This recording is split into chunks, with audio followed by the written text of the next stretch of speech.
mendorong dan membentuk sistem pemerintahan. Narasi ini mengingatkan kita bahwa demokrasi bukanlah sistem yang statis, melainkan sistem yang dinamis dan responsif terhadap keinginan rakyat.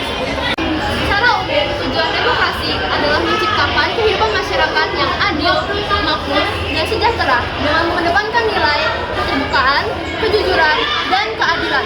Dengan adanya demokrasi, berarti rakyat bebas berpendapat dan berekspresi. Sehingga negara yang menerapkan sistem pemerintahan ini artinya membebaskan seluruh masyarakatnya untuk menyuarakan suara, pendapat, hingga aspirasi mereka.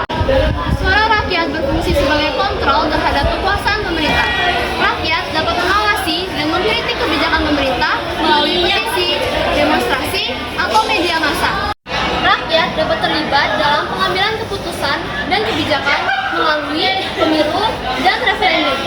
Suara rakyat memastikan bahwa kebijakan dan tindakan pemerintah adil dan merata bagi seluruh rakyat.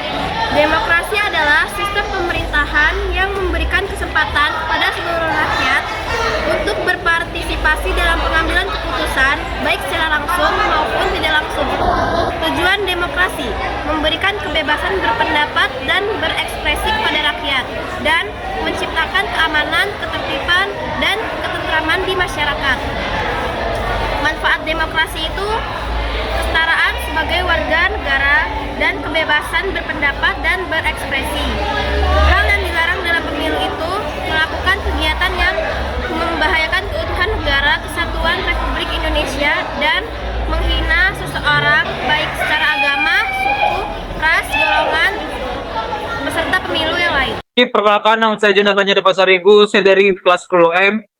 Saya absen 19 dari kelompok 4. Pengertian demokrasi. Demokrasi adalah sistem pemerintahan di mana kekuasaan tertinggi berada di tangan rakyat. Dalam demokrasi, keputusan penting yang menyangkut negara dibuat melalui partisipasi. Partisipasi langsung atau perwakilan rakyat yang dipilih melalui pemilu. Prinsip utama demokrasi menyakup kebebasan berpendapat, hak untuk memilih, kesetaraan di depan hukum, dan perlindungan hak asasi manusia.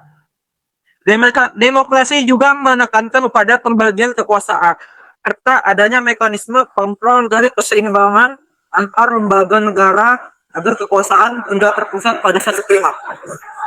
Demokrasi tidak menjamin kedaulatan rakyat, 2 melindungi hak asasi manusia, 3 menciptakan pemerintahan yang akuntabel, 4 mekanisme resolusi konflik, 5 mendorong partisipasi politik, 6 menegakkan keadilan sosial, 7 pengawasan terhadap kekuasaan. Jenis demokrasi: 1.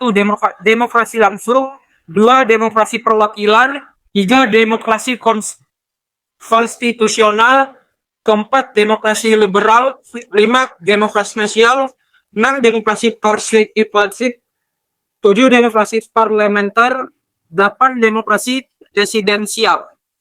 Tujuan demokrasi adalah menciptakan keamanan, ketertiban, dan ketentraman di lingkungan masyarakat.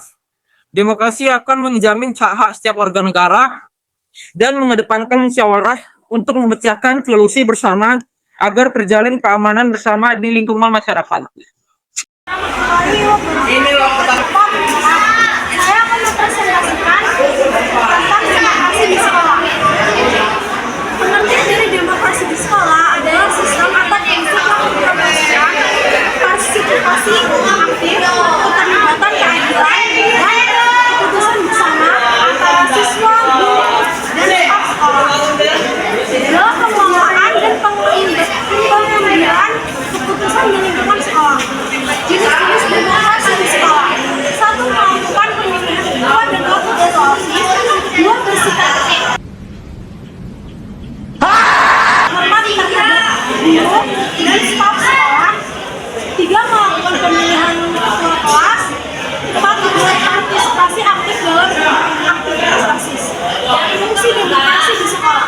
Fungsi demokrasi di sekolah yaitu mendidik anak-anak dan mengantarkan mereka ke kelas kedewasaan agar mereka mandiri baik secara psikologis maupun sosial, dengan menitikberatkan pada pengembangan keterampilan pribadi dan sosial.